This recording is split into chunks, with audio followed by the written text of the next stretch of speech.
All right.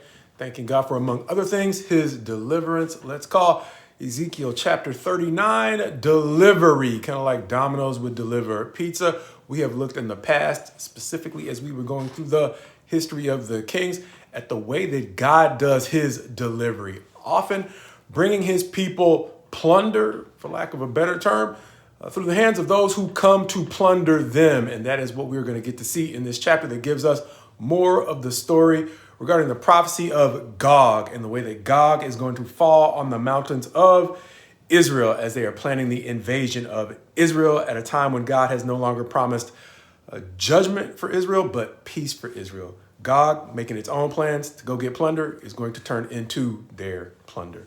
In the first 6 verses, though, he is going to start out once again reminding us that he is turning against Gog, reminding us likewise of the promise he made in chapter 38, this time in verse 4, saying he will make them fall on the mountains of Israel. Second paragraph going on from verses 7 through 8, saying that this is a process through which, once again, he is going to vindicate his name among the nations, verses 9 through roughly 10, or 9 and 10, talking specifically about what we mentioned in the way of plunder, starting out with naming or calling out the way that all of the assembled weapons of the assembled armies of Gog are going to provide firewood for the people of Israel for 7 years after the army of Gog falls in or on the hills and the mountains of Israel. Verse 10 going on to say that they will likewise provide, as we mentioned, plunder and spoil, specifically saying they will seize the spoil of those who despoiled them and plunder those who plundered them, declares the Lord. Verses 11 through 16, going on to talk about the way that a burial place will be made for the masses of Gog's army within the boundaries of Israel, where they will fall. Verse 11, naming it, I think it's verse 11, naming it the Valley of Haman Gog. I have a footnote saying that it means the multitude of Gog.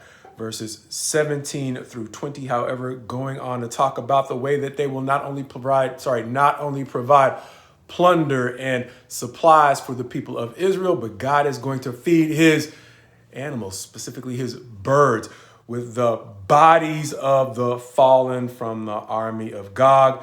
Verse 20 saying that they will be filled with horses and charioteers, mighty men, and all kinds of warriors, declares the Lord God. Verses 21 through 24, going on to say that once again, this is a display of his judgment before all nations. Verse 23 saying again, and the nations shall know. This time regarding the house of Israel, that they went into captivity for their iniquity, not just at random. And so now that he has brought them back to their own nation in peace, there is no reason to invade them anymore because he has already punished them for their wrongdoing.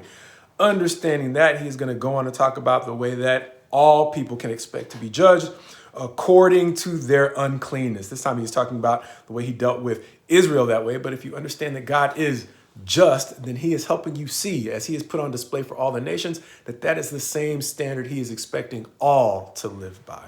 As verses 25 through the end of the chapter 29 are going to go on to talk about beyond the judgment and the destruction, how he is causing them to go into a period of time where they will forget their shame and dwell securely in their own land.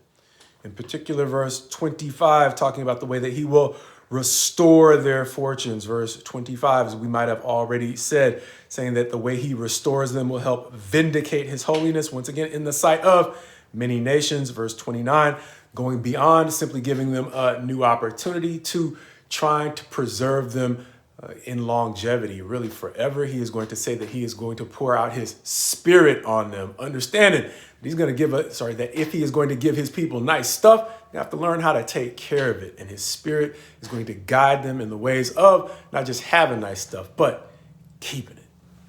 In this chapter that, as we mentioned, reminds us of the way in which we got a chance to see during the history of the kings, the way that God sometimes delivers nice stuff to his people through adversity. Meaning, there are times when they were kings, righteous kings, not being punished for any wrong that they did, basically had the stuff of the enemy delivered to them in the form of a pending invasion, causing the king of Israel or Judah or whoever it was at the time to turn to God and seek his help, only to have God reveal to him that even though it looks like an invasion, it's really just delivery.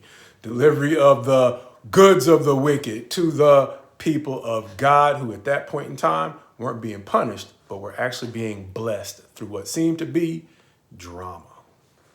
Which is why I sometimes say, my prayer for me is my prayer for you. May God guide us into living the kinds of lives that would motivate him to turn those who would wrong us into delivery.